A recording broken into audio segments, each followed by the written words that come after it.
have a whole bunch of people watching you or recognizing you. I mean, when you went on this out on the street, you got approached, right? I mean, it got to a level that was so intense. It would just, I mean, there's paparazzi and like clusters of people anywhere that's like like a public, you know, a restaurant, like can't eat without people constantly there. It for me, it was really frustrating. I think for some people they can kind of, I don't think anybody's made for fame. Like, I don't think that there's anybody who's made to thrive in it, but I think there are some people that are more able to tolerate it, and are just like better equipped with their emotional and mental tools to handle it. And I don't think I was, and it just made me feel like I was going to explode all the time. I was so anxious. Yeah. Well, having an anxiety disorder and then being approached all the time and being recognized everywhere sounds anxiety provoking. Right. Not a recipe for success. No. And I know that, you know, I remember, I think it was Eminem. He came out with something and he got really angry at being approached at a restaurant or something.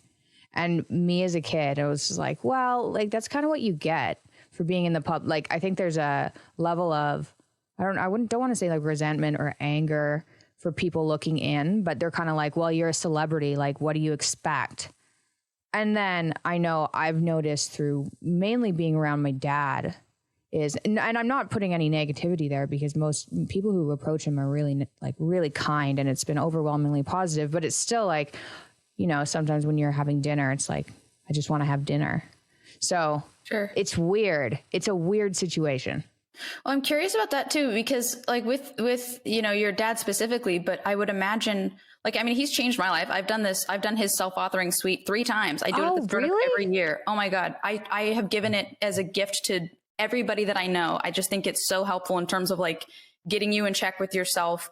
And it's the most realistic approach to like accomplishing your goals and getting your life on track that I've ever seen. It's like, why would, you know what I mean? Why was I want everybody I know to do it. Oh, that's cool to hear. Yeah, I think it's so helpful. But so I would imagine like if I saw you down on the street or something, I would be approaching him for this thing that he's made, this thing that he's done.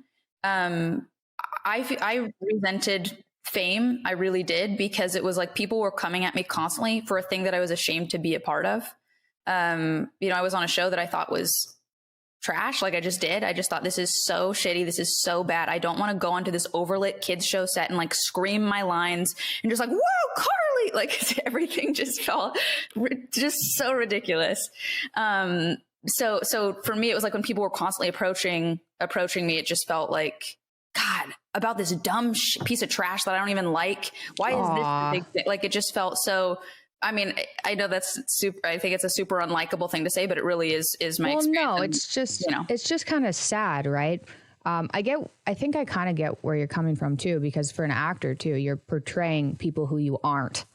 So then you might be approached, I don't know, but you might be approached on the street from someone who treats you like the character you're portraying, whereas somebody like Dad wouldn't exactly have that happen. Sure. Yeah. I mean, people would come up to me. I played like kind of a punky teen on TV, a girl who had been to juvie. And at the time I was like 14, but seemed more like a 7-year-old emotionally. Like I was very emotionally underdeveloped. So people are coming up to me being like, hey, Sam, like, and I'm going, hi, like just a nervous wreck.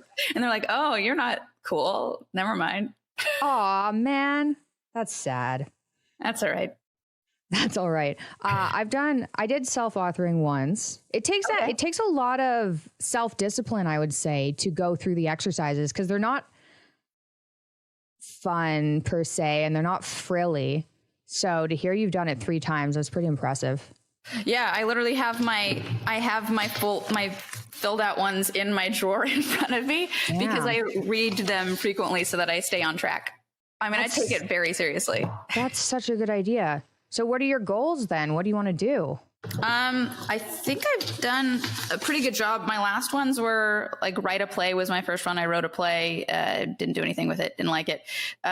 Better regulate jealousy, anger, and fear. That was a huge one. That's hard. I've come so far with that. Like they were really fucking hard emotions for me to regulate before. I just didn't know how to handle them. And I've taken a lot of actions, therapy and whatnot to try and get better at them. And I've worked really hard. Wow. So how did you manage that? Those are hard. I think those are hard emotions for anybody to regulate. Yeah. I started a therapy called DBT, dialectical behavioral therapy. And that's very specific to, it's a very like pen and paper therapy. And you, I don't really know how to explain it if you don't know it, but they give you literally like a 400-page textbook when you first start to kind of try to learn. And that doesn't mean, of course, that like I have jealousy, anger, and fear every single day. I probably struggle the most with fear or anxiety. And they're still really difficult, but I no longer like do behaviors that are detrimental to myself or my life because of those emotions. Now it's